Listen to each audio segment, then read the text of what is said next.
Welcome to Redmayne's. As promised, we have a very special guest visiting us today, and we're going to answer all your questions on cloth. I've got quite a list here and a few questions of my own, and I'm sure Olivia, William and Molly have questions also. A little brief introduction. You know me, I'm a cutter here. That's what I do, okay?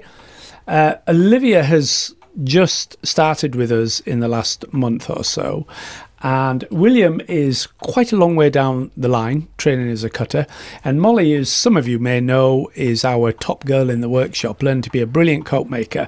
Olivia is actually following the route as a cutter, so it'll be the first female cutter that Redmayne has had in its 160-year history. So I know you're not going to drop the ball, are you? No. Anyway, let me introduce you to our guest, and he'll tell you a little bit about himself. Over to you, Matt. Thank you, Tom. Very nice to be here. I'm Matthew Cowley. I'm from Harrison's. I've come all the way up here from where I live in Worcestershire in the Cotswolds to visit Tom and his team and tell them a little bit more about our cloths that we sell, and hopefully answer as many of the questions as everyone's put to me today. So my background was in Savile. I spent 30 odd years working for various different companies down there, and was always selling suits rather than selling cloth, but I learnt an awful lot about fabrics, particularly the ones that Harrison's offer. So it made sense for me to go and join them when I left London about 5 years ago, and here I am. So questions. We're in good hands, I think. I think we're in good hands. So there's a few questions that I'll ask you, sure, and they're very simplistic because we had a little chat before, yeah,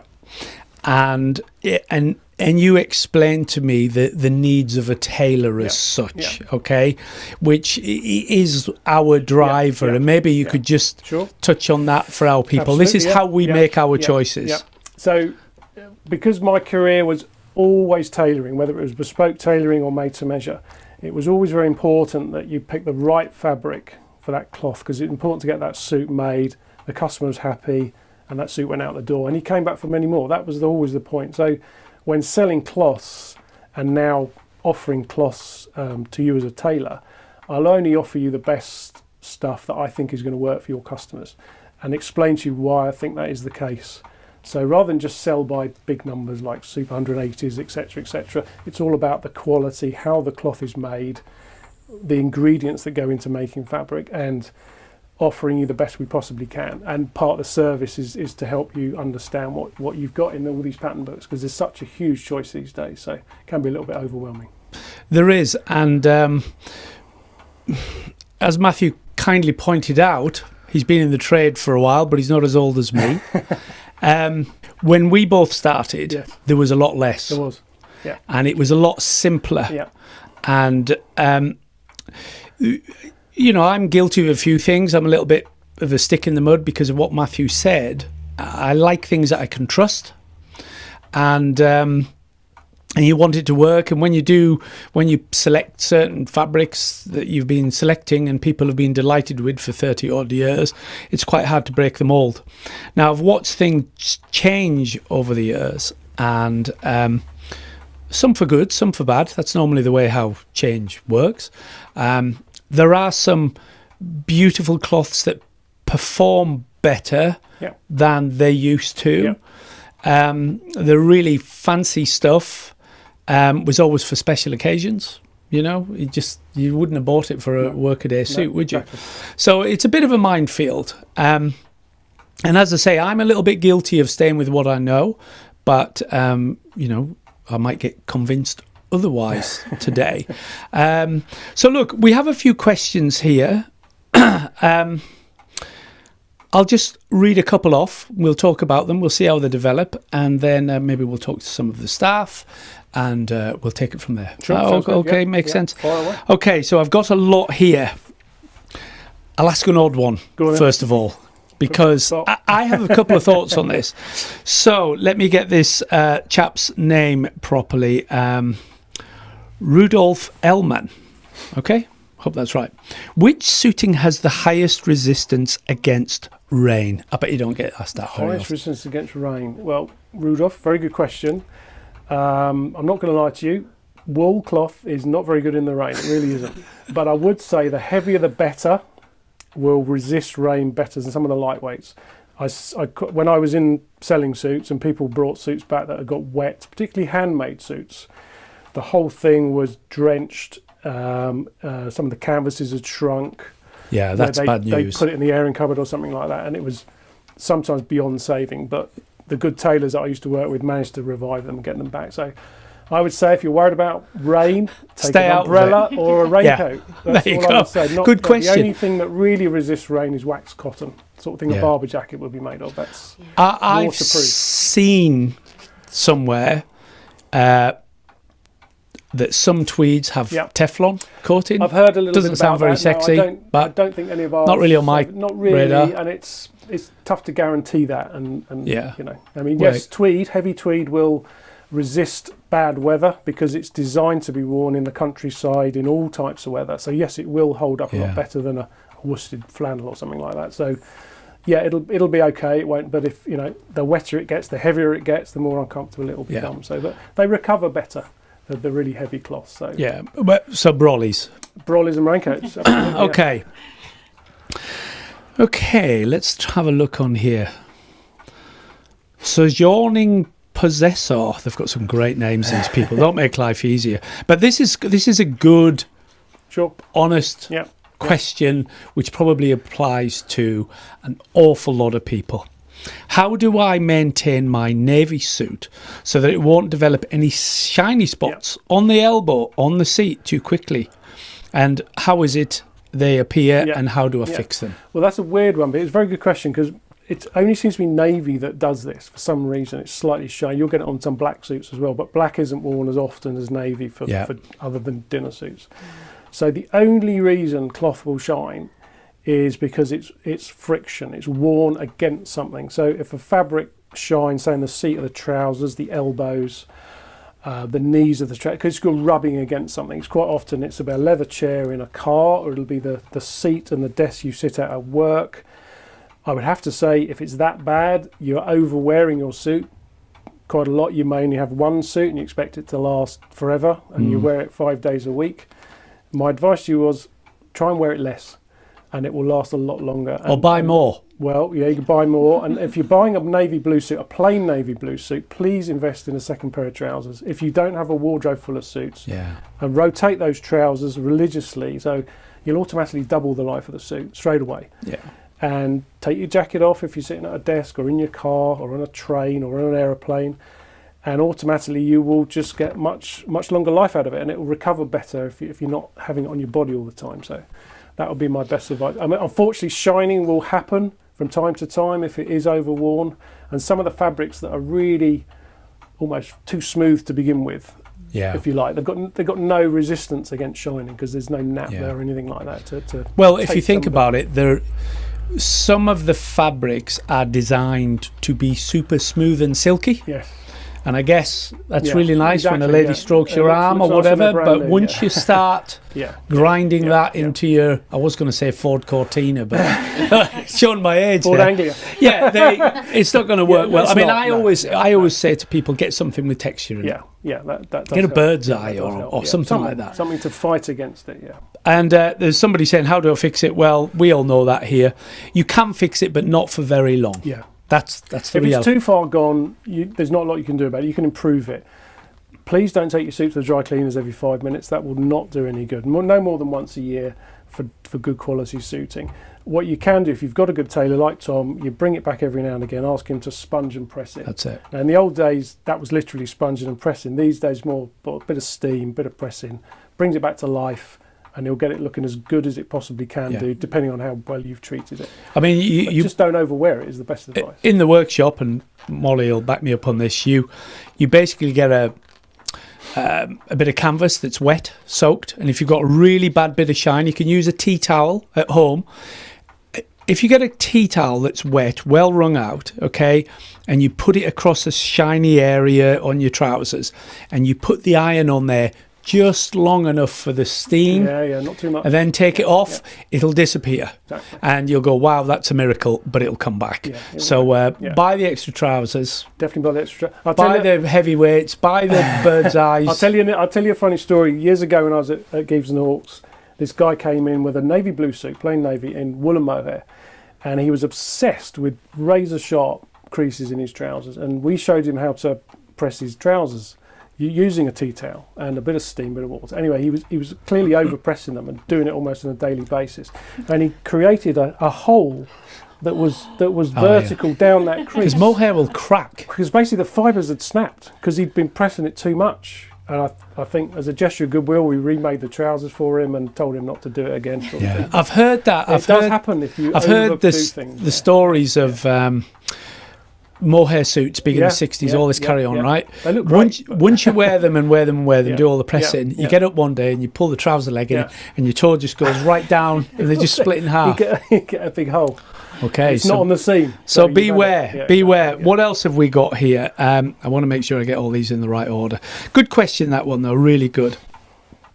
How do you actually determine the weight of cloth? Yeah. Okay. If it's called an 11 ounce, but 11 ounces of what? And over what distance? Good point. And this is from Jack Rouleld. You'll know who you are. So when we have cloth made, the mill will set up the looms and the fabric to get to the weight that we're looking for. You have to have a little bit of tolerance, but say we want an 11, 12 ounce fabric, that will be set up to make that for us. Now, if you 11 ounces, if you multiply by I think 31, you get to about 380 grams, something like that. That gives you the grams if you're not into the ounces. But ultimately, the way it's made and the way the machinery sets up, that's how we determine the weight. And there's obviously going to be less thread on the much lighter weight ones. And the distance, I mean, it used to be square yard when I was a kid. Nowadays, it's not a yard. I mean, again, you still measure in inches and you still have to order fabric in metres and centimetres, but your tape measure will always be in inches. And so in theory, if you got a square metre of the cloth, it would weigh 11 ounces. Exactly. Yeah. 11, 12 ounces. That's how it works. There you go. Which is a bit of an argument for me, actually. We like heavier cloths, right? Yeah. So 3.5 yards was the old thing. So 3.20 metres. So if you work out the sums and you say, I can't wear anything more than 11 ounce, okay? Add it up. You've got 33 35-ish or whatever, right? 35 ounces in your suit. If you do something cool like order a 13 ounce, multiply that up. Yeah. I mean, what the hell is... It's getting heavier and heavier, isn't it? 6 or 7 ounces, it's a small number on a suit. It is. I think if you're concerned about how heavy yours... If you're a first-time buyer, right, for getting a suit made, if you're concerned about something like that, always ask your tailor to show you perhaps an example of a 13-ounce suit or an 8-ounce suit. So just by holding it on the hanger, you'll know what it feels like. And in some cases, you might even be able to slip it on as a customer. And you think, oh, that feels good. Or I couldn't possibly wear anything that heavy. So that gives you a starting point when you're selling and showing people cloth is, right, you don't want that, sir, that's too heavy.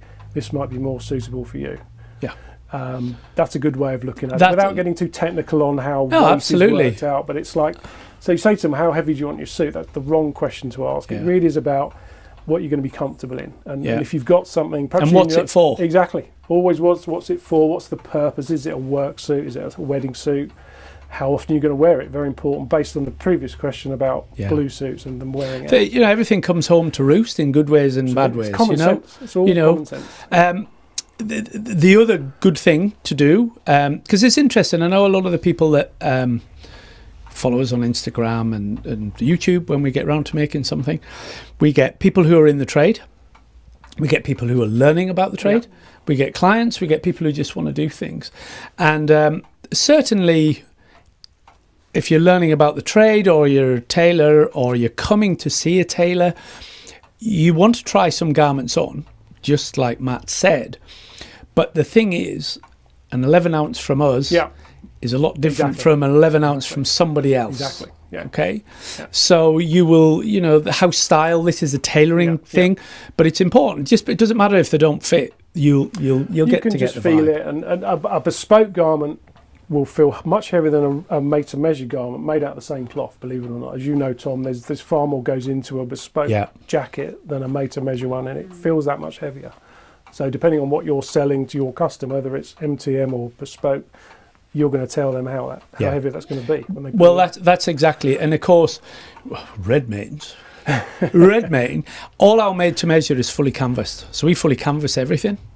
But some made-to-measures, and there's some good made-to-measures out there, but they're not that good because they're all fused. You get what you're paying and they're a lot lighter. Okay, where do they get these names from? Why is nobody just called Bob? Okay, well, this fellow's sneaking in 2 questions, actually, but it's a good question. So, sojourning possessor. Okay, second question. What is a good wool cloth for hot and humid weather?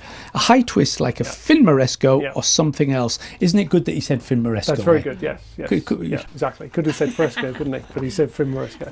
So, ultimately, lightweight suiting, wool suiting, not cotton or linen, wool suiting is around about 8, 9, 10 ounce, and what we call in the trade plain weave. So it's that crisscross like a hop sack weave of cloth rather than the twill that most of them are quite tightly woven. So it might be in the Smiths range. So we've done a brand new version of Abacus, which is a 10 ounce plain weave, really nice suiting. You've got Frontier and Harrison's, which is very similar. Fin Moresco, where there's lots of choice, lots of different weights, like hop sacks for blazers and for suitings, where you can literally hold them up to the light and they're virtually see-through. And our top one is probably the most popular fabric, which is Spring Ram, which is a slightly heavier high twist travel suiting, if you want to call it that, which is made from English sheep wool just down the road in North Yorkshire, where we can literally trace it from the sheep's back to the fabric that comes out the other end of the mill. So that's probably one of our best ones. But anything that's plain weave, hop sacky, where the body can breathe through it that way. And again, you're always going to get a little bit of creasing. I can't guarantee you won't get creasing in any wool cloths, but it's how well they recover. And this is where, when cloth is made, if it's made really well, then it will recover a lot better than fabric that isn't. So overnight, please don't overwear them. Again, in the summer, let them breathe and let them recover for a day or two. Because humidity is a killer, and perspiration. Any heat that get the body heat on a hot day, hang it up at night, hang your trousers up at night, don't wear it again for a day or two. Don't rely on just one suit. Always get 2 or 3 for the wardrobe at least. If you can all the right things. Exactly. Williams trousers. in Fin Moresco. Yep. Not Fin Moresco, Spring Ram. Spring Ram, yeah. Which, I noticed that. You know, I've been here for bloody years. Amazing. But that's that is a good cloth. It's fantastic. Yeah, no, it is nice. And if any of you follow us on Instagram, we did a very British thing. We were in LA down on the beach. And we went to Manhattan Beach, which is the home of the Beach Boys, I understand. William was down there and he goes, "Today I'm on the beach in my 14 ounce." And he goes, "But as I'm down on the beach, I've decided to take off I've omitted the waistcoat today." Seeing as we're at the beach, I've decided to take my waistcoat off today. I know it's another house, but I know people will love it. Fresco, different house, good cloth, similar vibe though, isn't it? It's pretty much the same fabric, it's just called a different name, that's all. But it's all about that hop sack weave that allows the body to breathe, exactly like Spring Ram. And it's perfect for the UK, especially on a day like today where it's hot and muggy, and you've got to wear a suit all day, and so do we, and that's what makes it so good, I think, is a good choice for business travel as well. So when you get off the plane at the other end or off the train, it still looks good. Second pair of trousers, always take that second pair, rotate them. That way you always look smart in a meeting. And you can have a plainish suit, like a check you've got into that, it's really nice, or a plain blue. You just mix up your shirts and ties, you look like you've got a different outfit on every day. Still looks good, so highly recommend them. I mean, I have a very simplistic way when I'm talking to everything I do is pretty simple, okay? And I say to somebody, especially if they're kind of new to it all and they ask these different questions, I say, look, there's a few qualities with cloth, and I like to think there's 3. Right. Okay? Yeah. And what you've got is, you've got your durability. Yes. You've got your how nice it is to handle, to wear, the luxury factor, and you have cost. Yes. Okay. Yeah. And I always say, you've got 3 balls, we throw them all in the air, but you're only catching 2. Yeah. And I find that seems to work because ironically, the expensive one doesn't always perform the best, but you'll get impressing the ladies. Exactly. And is that a fair analogy? I think that's fair. I mean, there's some very expensive cloths on the market, and we have some as well. And it's all about numbers these days. Will and I were talking earlier about Super 100s, Super 150s, Super 200s. It all looks great in the presentation box and when you're selling to certain parts of the world. But it's if you're going to make it here in Carlisle, you're going to make it by hand, you're going to cut it, you're going to get one of your tailors to make it. You've got to think, how's that going to look when it's finished? You know, you're going to put twice as much effort into it to get that suit out the door, I would say. So it's ultimately your customers making the choice, but it's you that's putting it in front of them and giving them the choice. So the conversation about how you're going to wear it, when you're going to wear it, how often, is far more important than showing them the most expensive cloth as soon as they walk in the door. In the trade, in Savile Row, we got a lot of cloth sales we did for the Arab world. First thing we did was whack them 200 straight in front of them. That's what they wanted, the best, the most expensive. The box sets came out, they all came out. I was on the phone to some companies, bring round your most expensive cloths, and they picked them, and that's it. But we didn't have to make them, they were made into dish dashes in the Middle East. So, but to make a suit and make it look good, you've got to be very careful what you're selling. And quite often that really expensive Super 180s, Super 200s isn't the best choice. But, you know, it might be for some of your customers, but they'll know not to wear it 5 days a week. It's absolutely. A special occasion. I mean, it's all about educating them. Exactly. Like see, another thing that I always say, I love a really good friend of mine, David, in London. People will sometimes bring you a bolt of cloth. Yes. Yep. And they'll get this bolt of cloth from an uncle's inheritance or whatever. They've picked it up somewhere on a trip to Italy. Yeah. And they stroll in very proud and say, I'm thinking about having a suit made and I've brought this bolt of cloth. How much are you going to charge me? Yeah. And as Wilkie politely says, he goes, well, we shan't charge you any more, sir. Because obviously everybody's looking for a discount. Of course. Because you think, well, here's the cloth. You're not buying the cloth. Exactly. You know, this has got to be half the suit. Yeah. But really what you're paying for in Bespoke is 300-year-old technology, aren't you? Sewn by hand, all the knowledge, skill, all of that. Yeah, exactly. And the cloth is, you know, is of course hugely important, but it's still only a small part of it. And it is. You're absolutely right. I mean, it's a small percentage of the cost of that suit. So when you work out how much you're going to charge your customer, you've got to add in all the other things, particularly all the trimmings that go with it, your time, your cutting, your tailor's time. The actual cost of that suit is not going to be a great deal less because the customer's supplied direct cloth. It really won't be a lot. I hate to break that news, but it is the truth. And if you make a mistake and you need some more cloth, we don't like it. You're in trouble. Because you can't we don't like it. I've touched on this before. We make for when people get cloths, we have to know them, we have to like them, and we have to feel confident about it. Because if I get something from any of the good houses and I have a problem, I can pick up the phone.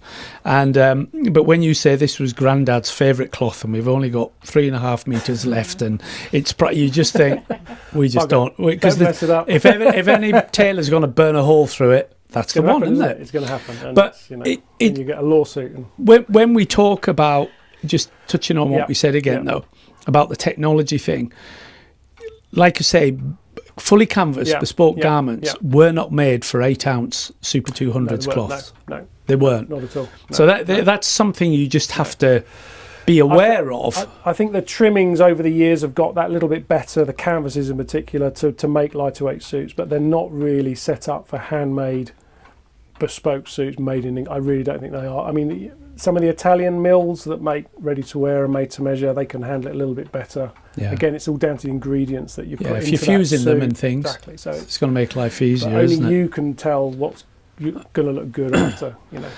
Can I just, before I go on to a few questions here, can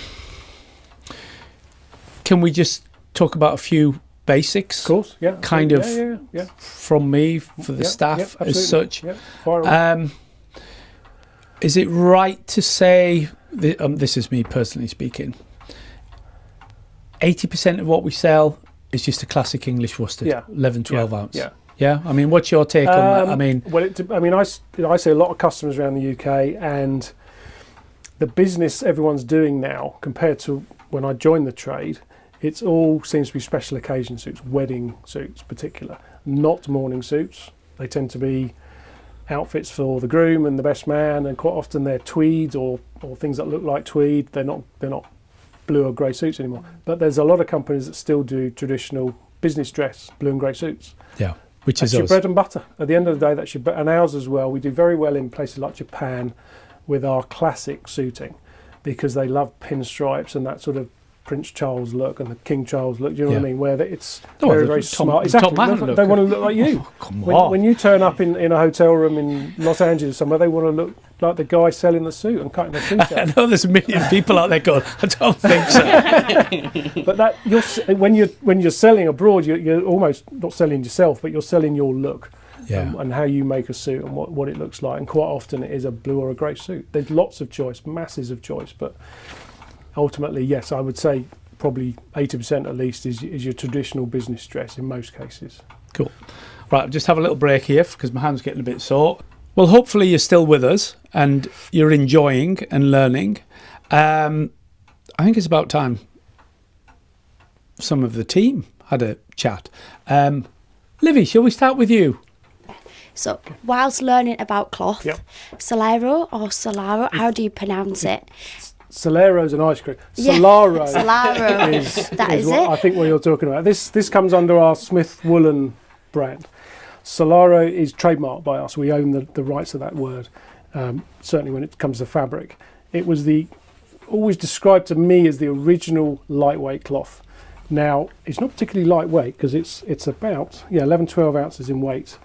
But it has some qualities that help you keep cool in the sun, or certainly did when this first came out. So it's kind of a reflective fabric. You can see the shine of the green and red Yeah. and the red backing. So I think it was worn in hotter climates many, many years ago. That's when it first came out. But these days we have introduced some lighter weight versions and different colours actually.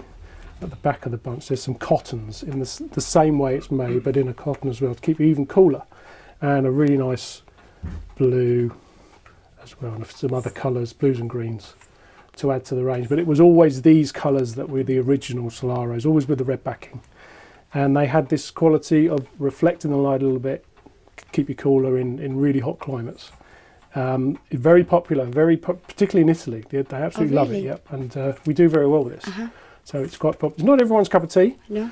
but it is very unusual. Nearly always in a herringbone, because I think the design of the herringbone helps reflect the sun rays. I think that's what it was the originally done purpose. for. That was the purpose, yeah. But it's a little bit different. It gets you away from the traditional blues and greys, so something a little bit different. Perfect. Yeah. There's a little something I would like to add for Sure. this. We'll have to take a break because I'll have to get it, but it'll go straight on from that, Yeah. and it'll bring a smile to your faces, I promise. So following on from those lovely Solaros. summer Yep. Italian Yep. Mamma Mia cloths, we had a really charming customer drop in. He actually isn't even a customer. He's just a fellow who lives locally. And he said, he wrote us a lovely letter. He said, I've had this in my possession since 1964 because I've worked at a woolen mill. Right. And he was given it as a sample because it was an old historical sample. And he brought it into the shop here. And it's a nice comparison to today. And the reason why I say that is, we'll zoom in on this for you in a minute, but it says summer suitings. Yep.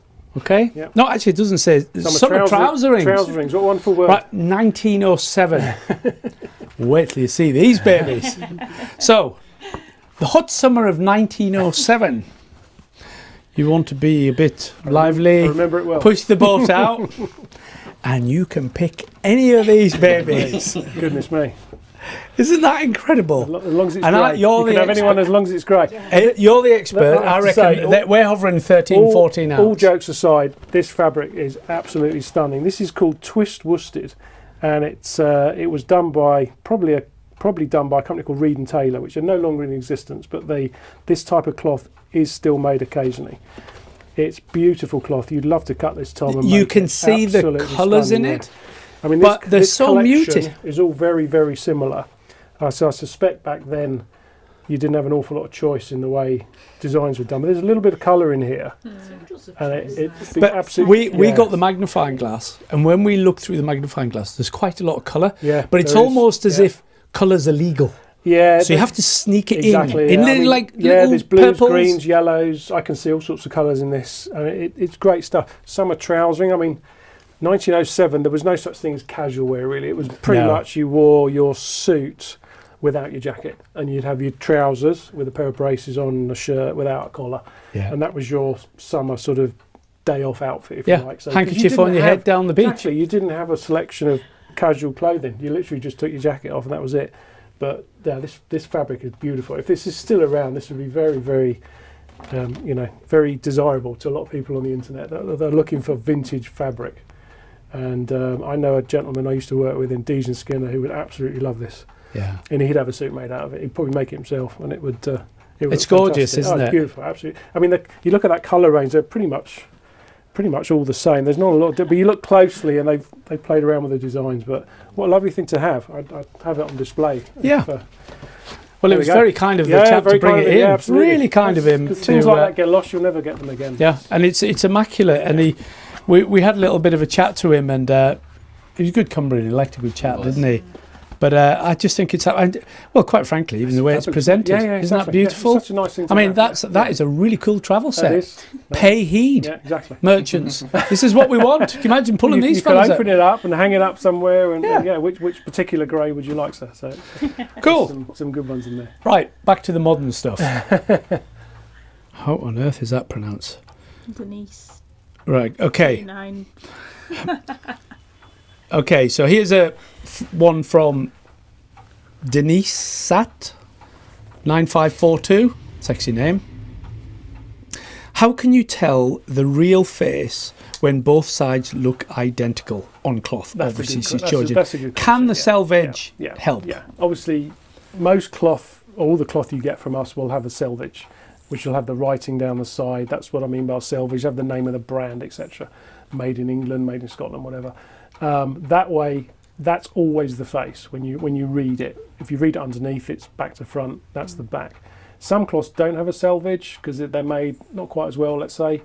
And then you've got to really, you might have to have a good look at it and try, perhaps look on the underside, see if there's any imperfections. That will tell you that's not the right side. Because they will knot it on the imperfection side. Yeah, I mean, won't they? when fabric's finished, goes through the finishing process, it's literally put on a tool sort of frame, and somebody will literally look by eye and find the imperfection and repair them, and then it goes. Also, when fabric's folded, it's folded where the good side, the correct side, is on the inside. So face the side, outside is always on the outside. Oh, sorry, the underside is the wrong side. So that's another way of checking. But if you can't do all of that, you're going to have to use your rock of eye or your sort of what you think texture, looks best. maybe. Texture, yes. Yeah. Some will look pretty much the same on both sides, but it might be up to you to find the best side if you haven't got that. But most cloths have got a selvage. We do periodically. We did one quite recently. Cut them the other way around, don't we? Right. Yeah, because some people prefer the reverse Do you know side. what? That can be done, and wool is made really well these days, and you really can't see imperfections anymore. That's one of the tips to try and find it. But so you can actually get away with that. We don't recommend it by any means, but it can. No. It has been done, and it can be done. But just a very quick one. When people pick up a bunch, better not pick up that Fox Brothers. Come on, go on, that's all right. So when you pick up a bunch, you can ask me. And you open it. Yeah. There's a bundle of cloth there. Yes. Do most of the merchants have the face side straight up and the label on the back? The label was always on the back of the bunch. Yeah, definitely. And the way we design bunches is they've got to get your attention on those first few patterns. Otherwise, it's a bit dull. They're a cunning bunch. Exactly. But the label's always on the back. Yeah. Exactly. I mean, however, on a travel set, the label's always on the front. Is that the same for a sample that we send out to? Yes. Yeah. So if we send you a draw pattern, which is 3 or 4 inches square, whatever it is, the label is always on the face of the cloth. I always knew that. I always knew that. This is time for bearing your soul. Okay, interesting. Well, I must admit, when we're teaching the guys to cut and lay up cloth, it used to be. I used to get told that when you got the cloth and you laid it what we call the right way, Yes. the ticket would always be attached on the right, okay, from the Right, mill. Okay, yeah. I know that doesn't happen. Yeah. I know that doesn't happen Strictly now. speaking, it should be, if you're looking at it on your board, selvage along here, it's probably on that bottom That's right exactly corner. it. That's where it should be technically. Whether they all put it there these days, No, I'm not they sure, don't. but But that's I it. think So where what it we always always was say there. is you go by the selvage and you follow the same rule all the time, Yeah.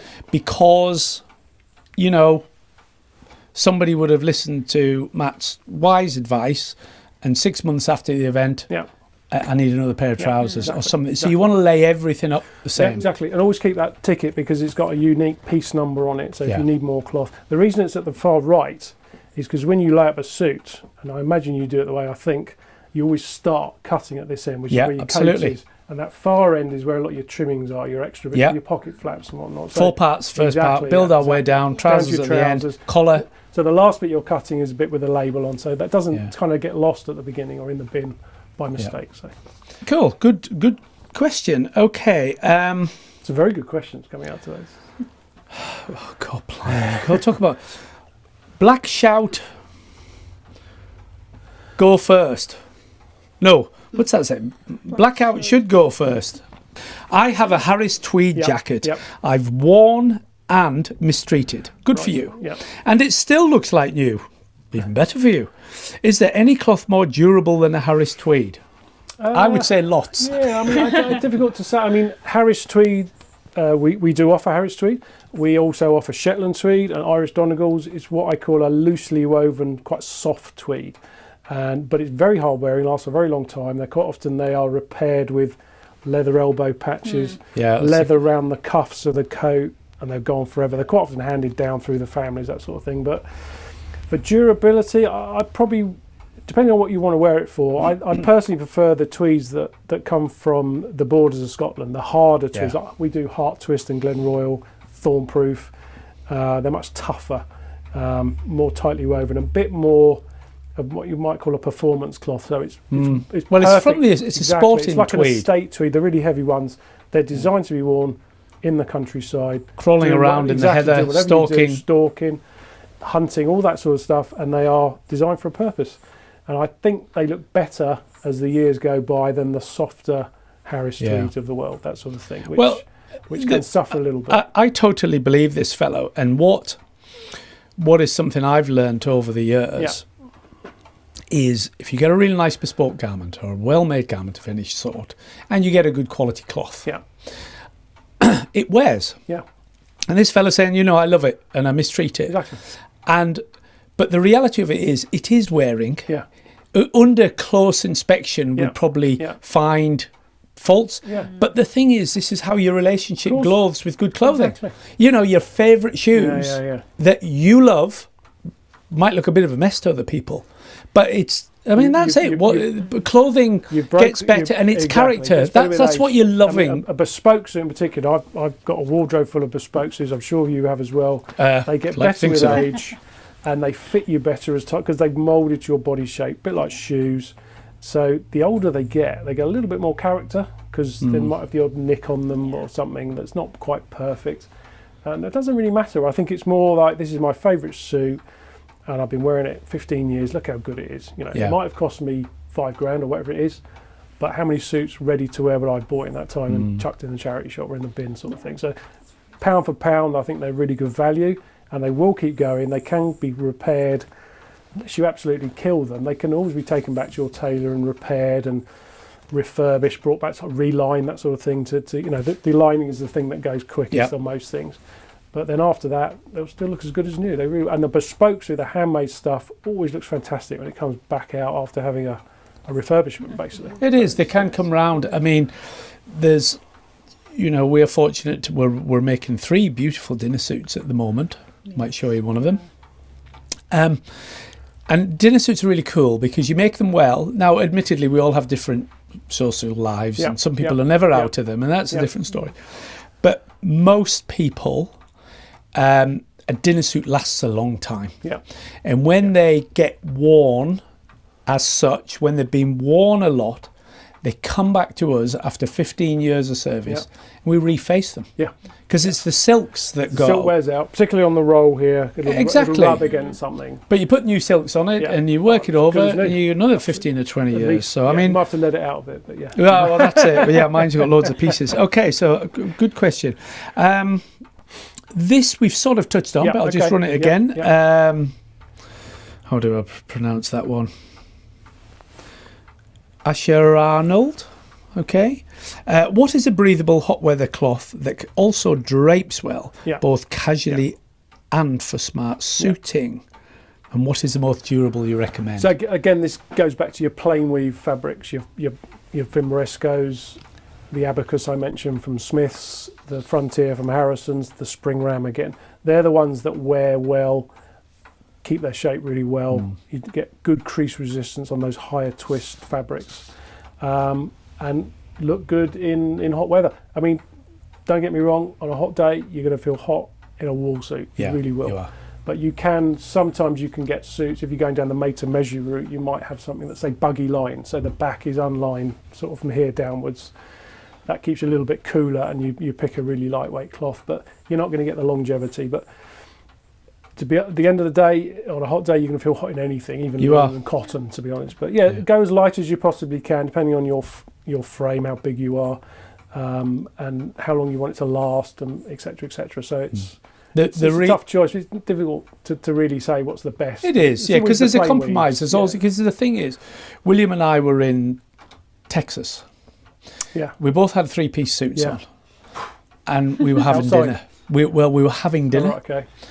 and quite frankly, by the time that aircon had finished with me, I was glad to get out. We were frozen. Yeah. So a lot of people, you're wearing these suits, especially in some of the parts of America. You are actually spending a lot of your life in aircon, Of course. and sometimes cold aircon.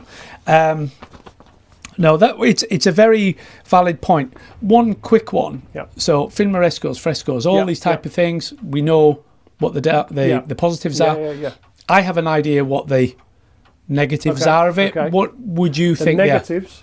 I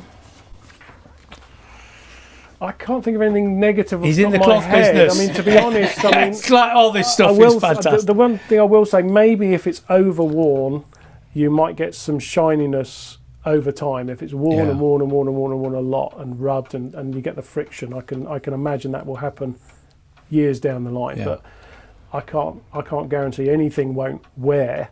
Yeah. If you overwear it. What, You have to look after your clothes. They'll look after you, but it's probably what not. are you thinking? Probably not a fair question. It's more of a.